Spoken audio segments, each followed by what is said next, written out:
Když oni si nebudou čítat, tak nemá body. No ne. Jo, mám 2 už. Vy budete po škole. Co, zároveň vám dávám za to, že protestujete jeden trestný bod. Jo. Ne, zatím jsem neudělal ani jeden trestný bod. Navzdory tomu, že mě Bodě neuvěřitelně tady drásal moje nervy. Jo, takže 16, jsme u 16. 17. Jo, 17. Dál se pozor, další bod. 17. 17 jest otázka tato. Co to v Rumunsku znamená Drákul? To znamená za A správně Syndraka. Jo. Boďa má pozitivně. Ty jsi pozitivní. Ne. Otázka číslo 18. Jsi pozitivní. Proč se Drákula proč se mu říkalo mezi lidmi napichovač? Takže otázka správná, teda odpověď Bčko. Jo. Protože se nechával teda nabodávat. Bodě má trestný bod, opravuje svoji. Bodě to má správně. Martin má trestný bod. Smáli.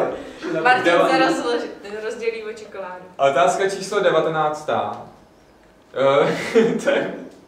Kde je pohřben?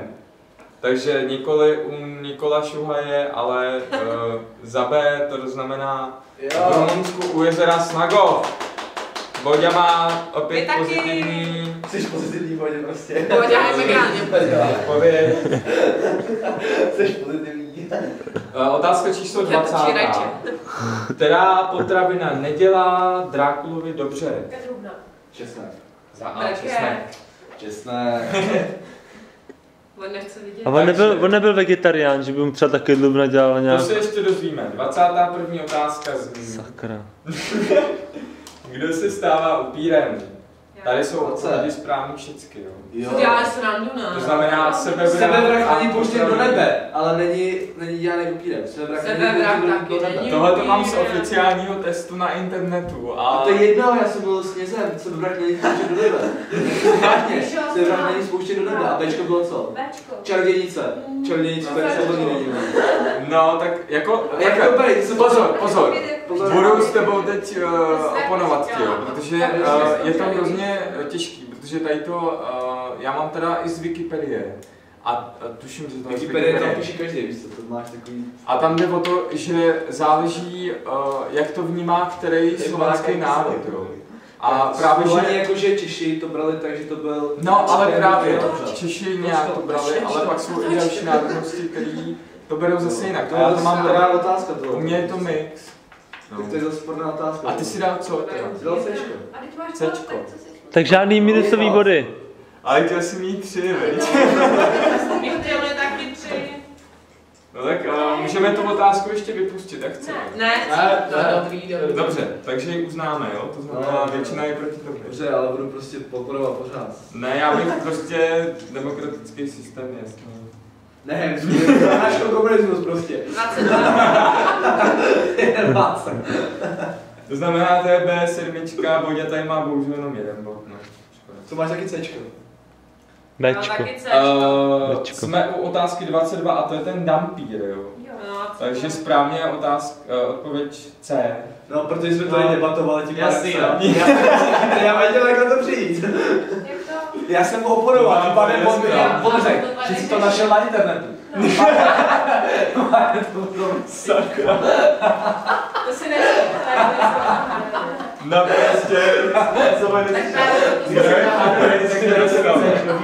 Já taky podle něj teda. Já jsem to našel na internetu, takže tím pádem to dostal můj Cčko. Jasný, no.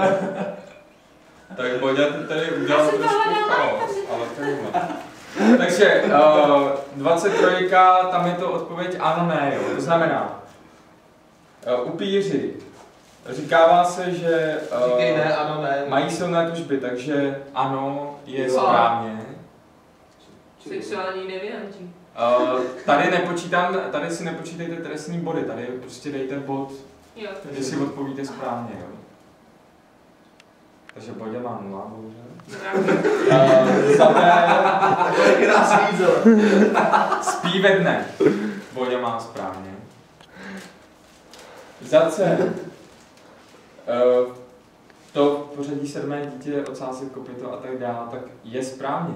Sakra. Já myslím, že jsem dítě nějaký jiný, ale... Říkává se to, jo. No, Jsem říkala, že tak jako to podporou, aby neměli na vysoké No. 6 zvono stačí 6.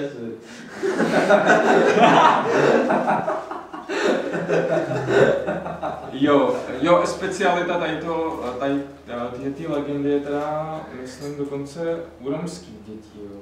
Co jsem si říkala? No. Tak to je dobré, ale zase. Teď, co se týče toho Drákuly, to jsem bez nějakých narážek.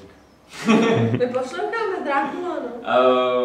Takže, Drákula má české kořeny, je odpověď správná, ne. Jo. Takže Bodě má 1 bod. Já jsem chytrý. Já. Byl seriál tady v pokladu. Byl vegetarián? To ne. Dobrý. Nebyl vegetarián. Škoda. A poslední otázka k tomu, že při napichovávání svých obětí pojídal maso.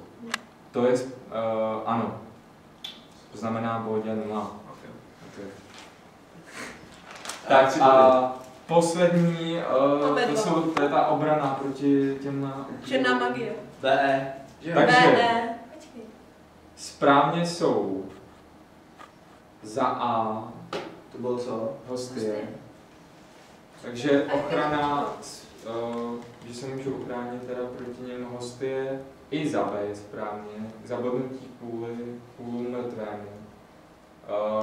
Ještě se říká jako do srdce přímo. A odříznutí hlavy ještě tam bylo.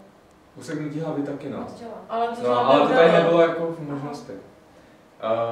Za C ovšem mrtvému sleknout ponožky to nebylo. Oni měli ponožky. Oni měli počucháče. Já jenom tady si chvilku zdržím, že musím tady Boděvi přidělit 1 bod. A Martine, za špatný se odečítají nebo taky ne?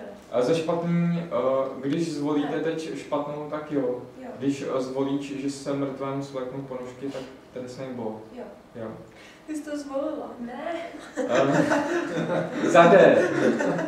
Takže ještě jednou, aby jsme v tom měli pořádek. Za A správně, za B správně, C je špatně, D je správně. To znamená, že mrtvému se zaspou ústa kamenem. Kamena má. E je správně.